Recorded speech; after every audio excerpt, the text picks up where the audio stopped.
Hey, how are you? Good. Lieutenant Coke, Southland Police Department. Something we can help you with? No. No? Your name is Sergeant? I'm Lieutenant Coke with the Southland Police Department. And your name, Sergeant? Jeffy.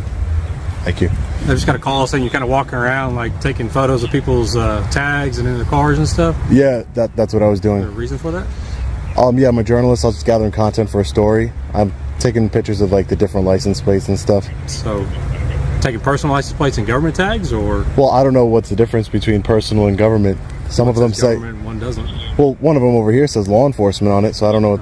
You know what I Are mean? you from Mississippi, or Oh, I'm not from the area. No, where are you from? I don't want to answer that. Don't want to answer that. Yeah. Who do you work for? We're journalists. I'm independent, meaning that I work for myself. That's Do you have correct. ID on you? No, I don't have any ID on me. No. You don't have any type of form of identification? No, Anything, no. with your picture on it? No. In this first interaction, we immediately see how officers sometimes use polite introductions as a doorway to escalate their authority beyond what the law allows. The lieutenant approaches calmly, but the moment the citizen refuses to provide personal information, the tone shifts from curiosity to control. This tactic is common. Officers create the impression that identification is mandatory, even when the person is not suspected of a crime, by presenting department policy as if it overrides constitutional rights. The lieutenant attempts to pressure the citizen into compliance. What's remarkable is how firmly, yet respectfully, the citizen holds his ground, reminding the officer that rights do not disappear simply because someone in uniform demands something. The Citizens.com refusal exposes how quickly a friendly contact becomes an intimidation attempt when authority is questioned. Nothing at all? No. Do you have an ID out of the state? What does it matter if I have an ID? Because it's policy for us when we get out and speak with somebody, we identify who they are, so that way we can add it to our CAD notes, so that way if something happens or if somebody wants to file a complaint or whatever, it makes it easier for our bosses to know who we got and spoke with. Yeah, Lieutenant, I do have an ID. Okay. I don't have it on me, and I don't make it a habit. It's my policy not to identify myself. Okay. So you're not gonna give your name, date of birth, passport? Unless I committed a crime, no. Or Well, it's not you necessarily you suspect committed me. a crime. Again, it's when we make contact with the public, we usually, well, I say usually, we always we always get a name, date of birth, some sort of identification for them, whether it be via citation if they've made a traffic stop, or they call us out there, or we get a call from, say, City Hall. Yeah. Says, hey, somebody's walking around out here looking suspicious, taking photos of people's cars, of their license plates, and that kind of stuff. Yeah. Right. No, and I understand your policy completely. So that and, policy is, I'm going to ask you for your identification. So Yeah. if And- you don't have it on you, Vex voices, the conversation continues. The lieutenant doubles down on his narrative of policy, trying to reshape a voluntary request into a lawful order. This is a classic intimidation technique. When an officer cannot cite law, they upgrade departmental preferences into obligations to frighten people into obeying. The citizen recognizes this game immediately and refuses to let policy override the Constitution. The officer's frustration grows because he is encountering someone who understands the distinction between lawful orders and baseless demands. Instead of acknowledging this, the lieutenant tries to equate refusal to identify with criminal behavior, revealing how some officers weaponize ignorance to maintain control. This moment highlights why public education about rights is essential. A confident, informed citizen disrupts the entire I intimidation. need to get your name, date of birth then. my policy is I don't identify myself unless you Then I'm going to ask suspected you to me. stop recording. I'm going to ask you to leave, and if you refuse to do that, then we'll take it up from the stuff from here. And Why would you stop me from recording? because there's no need for you to be out here. Then you're on. So I'm because saying it's so, government property. so you're saying because I won't I'm asking you to leave. Is what I'm asking you. because I won't identify myself to you, you're saying that I cannot engage in my constitutionally protected activity. That's what you're saying. Well, no, I'm asking you to leave. Is what I'm asking you. But I have every right to be here, no? Well, I have every right to ask you for your ID, but you don't want to give me that. So it's tit for tat. But it's not a tit for tat. Okay. That's not very was your name? professional of you. What was your name? That's not very professional, sir. What was your name? Sir, I told you my policy is I don't. Okay, what is your name? Sir, I don't give my ID unless Have a you good day. suspect me of committing a crime, sir. All right, you can have a good day. Well, the crime would be I'm asking you for something which is a lawful order, and you're failing to obey that law. No, you need reasonable articulable suspicion of a crime that I'm committing or I'm about to commit in order to. The conversation shifts to the subject of photographing license plates. The officer attempts a new strategy, redefining public property as a restricted area. This is another common tactic used to scare citizens away from perfectly legal behavior. The citizen simply states the obvious: anything visible from a public space can be recorded, but the lieutenant tries to frame ordinary photography as suspicious. Officers may pretend that plain view rights only apply to them, not the public, but that's completely false. The pushback from the citizen forces the lieutenant to reveal how much personal interpretation he injects into the law. Instead of citing any statute, he relies on vague justifications, policy, complaints, suspicion. None of these override constitutional freedoms. This clash shows how officers sometimes rely more on authority tone than actual legal ground. You just did by not giving me the information that I asked for. That's not true. Okay, I know who he is. He's one of these. Just because I know the law, you know who I am? All right. Well, please. One thing, if you want to look at the cars that are identifiably marked as police department. So by all means, this Camry over here says law enforcement. Is that? That's actually a personal tag. So why does it say? Why would they do that? Preferential treatment. Mississippi has law enforcement tags that actually sponsor law enforcement activities, i.e., the benevolence fund. So when a cop gets killed, their family has money that's given to them to help support them because they lost the income for. I can respect that. Yeah. That's what that tag's for. Okay. The only cars that you're going to be allowed to look at out in this lot are ones that are clearly marked as South Haven Police Department or have a government tag, like on my unmarked unit that has a government tag. Outside of that, you cannot take pictures of those cars. You can't take pictures of the inside of those cars because that's private property. And by doing such, you are trespassing into that private property.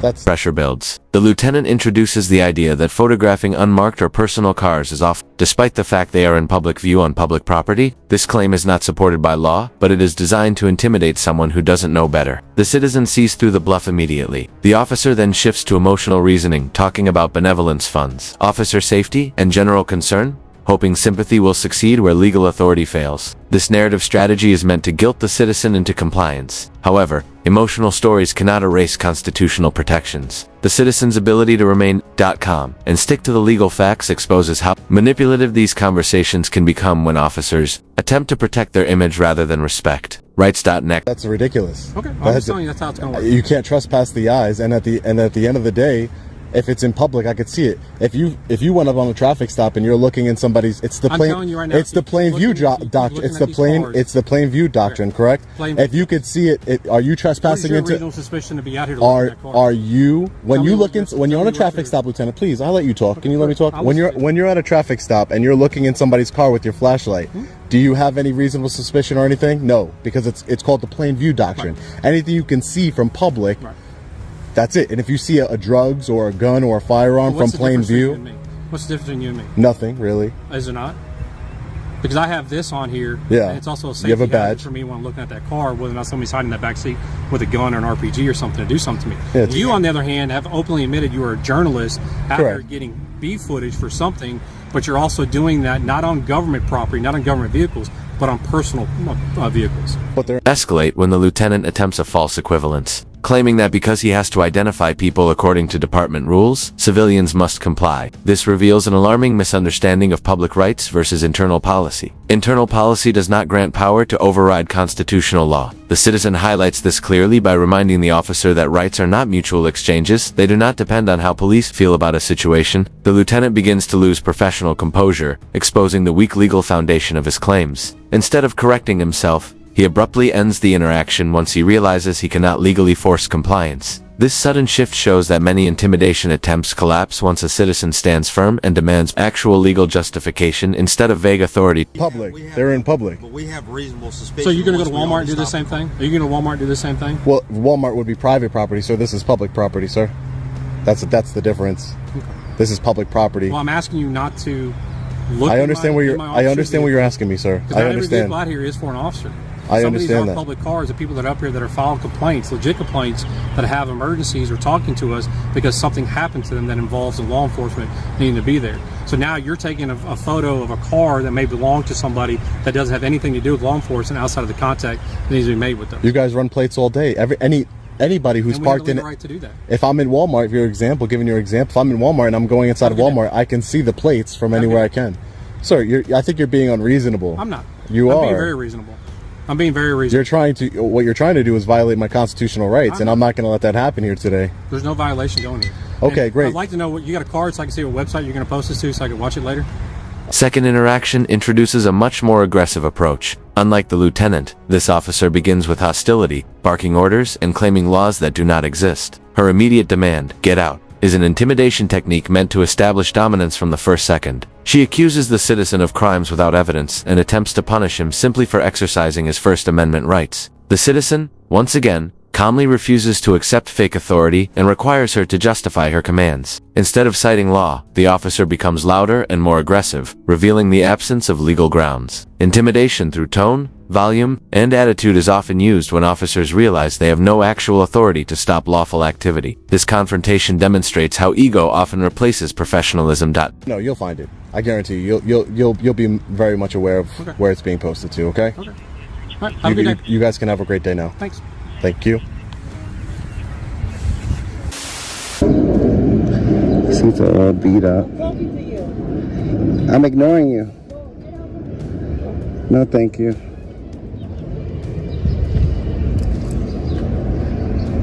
Get out. I Who don't you- care if you're recording. You're not who you supposed to talking be to here. like I'm that? talking to you. Get out from the. Stop looking into the officer's car. Let's go. Let's go. Let's get out from the car. Stay Get away out from the car. sidewalk? No, from the car. You were looking inside the car. So? You cannot be doing that. Why not? Stay away from here. Is it against the law? It is against the law. You thought you were looking inside the car. I don't know if So? you want to vandalize. Stay away from the car, sir. You don't I don't know? care if you're recording. I'm recording too. Okay, so let me get your card. Well, get away from the car and I give you a card.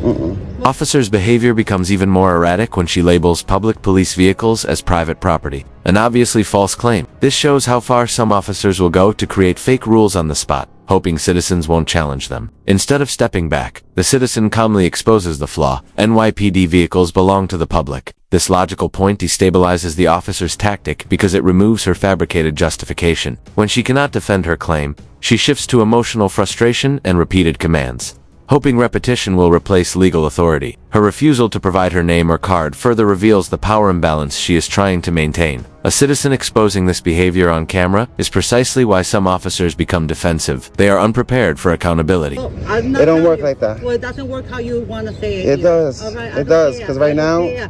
Sir. Right now? Sir, I Ma'am, don't care. ma'am, Sir, I don't care. ma'am. Sir, I don't You came care. up to me to be disrespectful? Sir, you looking You inside came the up- car. okay. Why are you looking inside the car? I'm just gonna allow you to expose Why are you yourself. looking inside Go ahead, the car? expose yourself. Why are you like, I don't have It doesn't to. matter I don't why. care. It doesn't matter Yes, why. it does. No, You're it not doesn't. supposed to do that. Says who? This is property. It's private property. No, it's the not. NYPD. Yes, sir. Okay. Who owns the NYPD? You want to stay in the sidewalk? Who that's fine. owns the Hey, NYPD? stay away from the car. No, thank you. My things are there. He's looking inside the What's car. up, man? So what?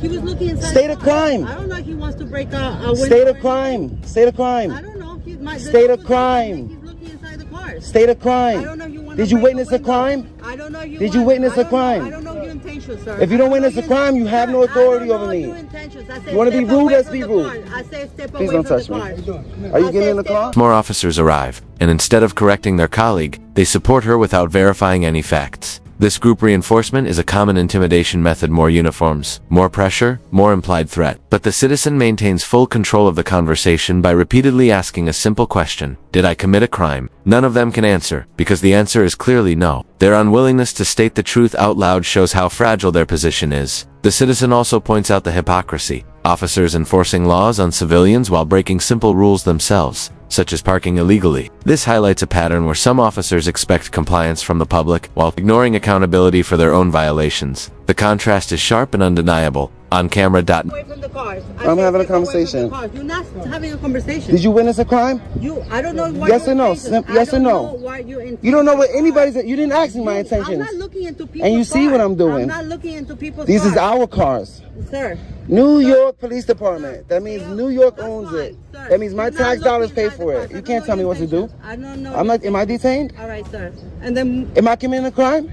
sir, don't look inside That means the you have car. no authority over me. Sir. I'm a free American, right? All right, that's fine. So why don't you All I respect my said- rights? all I said was Right now I'm stay protected. away from the cars. Right now I'm protected by 3 people, 2 sergeants. I'm protected because I'm exercising my rights in All I public. said was So to why you stop not looking protecting me? inside the car. Why would you tell me that? I said step Why would you away. tell me I that? did say that. Why? I said, because you cannot be looking Says inside the who? cars. All right, sir. Is there a law against Are you it? done? Are you done Am I recording? committing a Are crime? you done recording, sir? Are Why you done guys don't let her know that I'm not doing recording? anything wrong? Recording? No, she came out mad nasty, bossing me around, telling me I can't look at.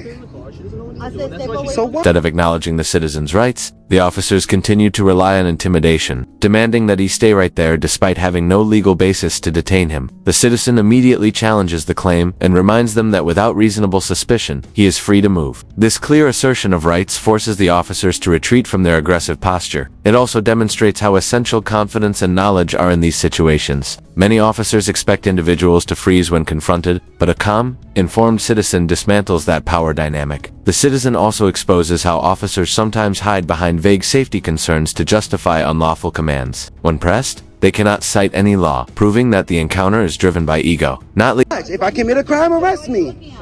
If I commit a crime, you arrest me. I'm not committing a crime. I'm free. No, I didn't say nothing to you, ma'am. I didn't say nothing to you. You just can't control your ego. Your ego's all the way up here. You just have to say something to me, right? All I do is point the camera, ma'am. You expose your own attitude. I didn't give you that attitude. Did I give you that ego? You know what you were doing. Yeah, yeah. You know what you were doing. Yeah. Okay, are you done? I'm testing to see my employees, because you work for me, respect my rights in public, and clearly you don't. Are you done? Clearly you don't. Are you done trying to intimidate me? I'm not Are you done trying to intimidating boss you. me around? Are you done, sir? You're trying Are you to done? Are you bully me done? out of my Are you rights. done? No, Are I'm you gonna be done? here for like 20 more Alright, minutes, well, recording the I have to go. cars. Excuse me. There you go. Excuse me. Excuse me. Trying to You're bully me not out of my allowed to First Amendment record right. Of inside course the I car. am. You're You're not allowed to Inside park the the car. cars on the Not sidewalk. the car. Should I call the Not Department of the car. Justice? Should I call the DOJ and let them know that the 44th precinct is still parking on the sidewalk? Yeah, just go back to work. Lose the ego.